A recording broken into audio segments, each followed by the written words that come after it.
কেমন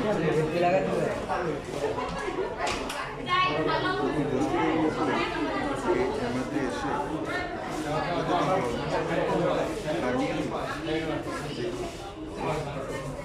একদিকে সারা বিশ্ব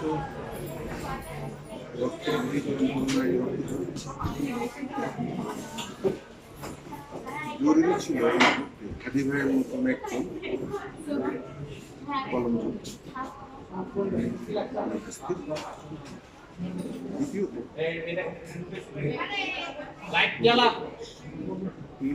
লাইটটা একটু রাখবেন। পাশাপাশি আমরা কিন্তু সবাই ফেসবুক ফ্রেন্ড না হলেও তার চেয়ে উন্নত মানের একটা ফেস ভ্যালুতে আছে, গোল টেবিল।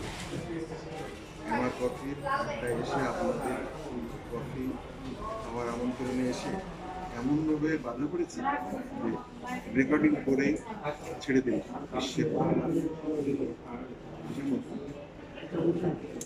আপু কেমন আছেন? আমি কিন্তু আমার চ্যানেলের জন্য আপনাকে বাছাই করছি। স্যার আমাকে অনেক আগে থেকেই একজন ভালো বন্ধু ছিলেন। ঘুরে আসুন, তার সাথে কথা বলবো। আমার দিকে ক্যামেরা ওখানে যাও, ওখানে যাও। পাশাপাশি আপনি কেমন আছেন? আমার ব্যাপার ইউটিউবকে সাবস্ক্রাইব করবেন, বেশি বেশি প্রতিদিন কমপক্ষে 100 সাবস্ক্রাইব আমি দেওয়ার পরেই করবেন। এবং আগামী দিন যখন আরেকটু সারি চারি খুঁজে খুঁজে গান করবো এখানে, যেহেতু এনারা পুরাতন আরো নতুন অনেকগুলো গান আসছে আমার কাছে, যেমন একটু এন্টারটেইনমেন্ট হোক। এদিকে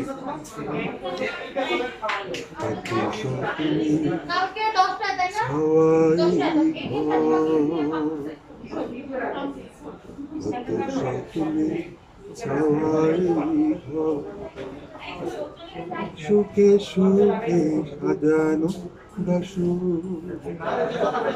কখনো কখনো মনে হয় যেন স্বর্গ হতে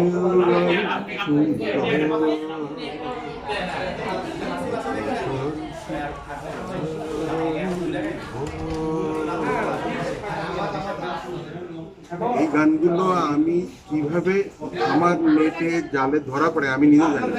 আসলে ম্যাগনেট যখন পৃথিবীতে ছেড়ে দিলেন উনি কিন্তু ওই ধরনের মানুষ, ছেলে হোক মেয়ে হোক হিজড়া হোক, কাছাকাছি আসবে। আপনি এটা বিশ্বাস না করলেও আসলে আমার থেকে এই চুম্বকগুলো চোখে মুখে থাকে, হাতে থাকে, কলিজায় থাকে। আপনি এটা দূর করতে পারবেন। একটা ছেলে যখন একটা মেয়েকে ভালোবাসে, আপনি কুরবানি করলেও ও ওকে। আবার এখানে একটা কাঁচের দেয়াল হয়, বেশি হয়, সংসার করতে করতে করতে এমন একটা বিচ্ছেদ। আমি এর জন্য দায়ী। আমার জীবনে ওরকম একটা কাঁচের দেয়ালটা ভাঙা সম্ভব নয়। তা আপনি কেমন আছেন স্যার? আপনার শরীর কেমন আছে? আপনি মাঝখানে তো বেশ কিছু স্ট্রাগল করতেছেন। এখন শারীরিক অবস্থাটা আসলে এটা নির্ভর করে চিন্তা ভাবনা। যারা আমরা নিয়মিত লিখি তাদের তো বেশি শ্রম দিতে হয়। নট অনলি হাতে, চোখ, মাথা, মগজে, কলিজায়, দিলে, হাটে, যেভাবে উচ্চারণ করি সমস্যা নাই।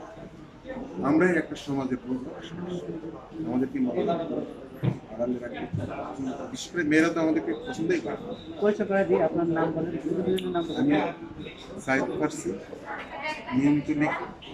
পুরানো দিনের গান তো আমি কোনো শিল্পী না, চাষাবাদ করতে খুব আসলে আমার খোলা আকাশ আছে, খোলা মন। আমি স্পেশালি একটু আগে এক জায়গায় একটা সাক্ষাৎকার হলো, সেখানে দিলদার ভাই বাংলাদেশের অন্যতম একজন রাইটার, বিভিন্ন দেশে অবদান আছে, নিজেকে প্রকাশ করে ওনার সাক্ষাৎকারে আমি বলছিলাম কবি নজরুল ইসলাম ভক্ত।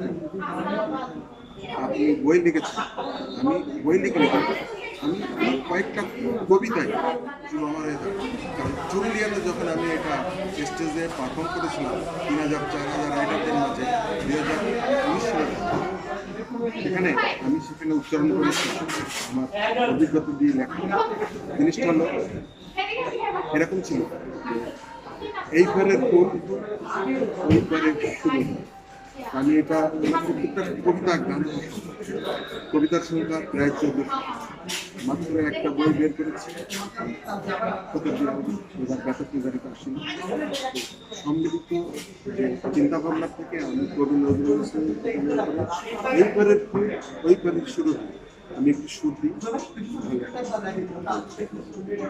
এটা মালায় ঘটক সাহেবের অনুষ্ঠানে দিয়েছিলাম কলকাতা চুরুলি। তুমি কবি নজরুল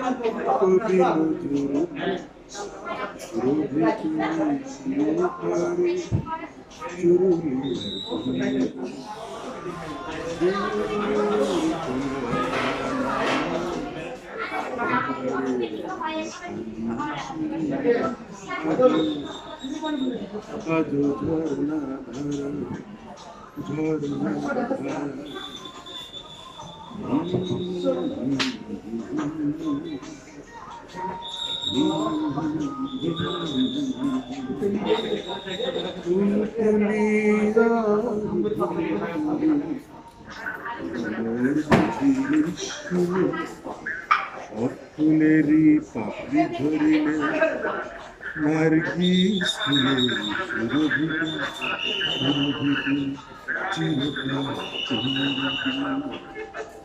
এই পারে আমাদেরও বেরোতে হবে। পারে। সবাইকে এইটুকু নিয়ে শান্ত থাকো। আমি গানটি রিলিজ করতে পারছি না, এরকম অনেক গান আছে, কিন্তু শিল্পীদের লেখকদের কেউ সহযোগিতা করে না, রাষ্ট্রনায়কও করে না। অনেক অনেক ধন্যবাদ। আপু কথা হবে, ওর নাম হচ্ছে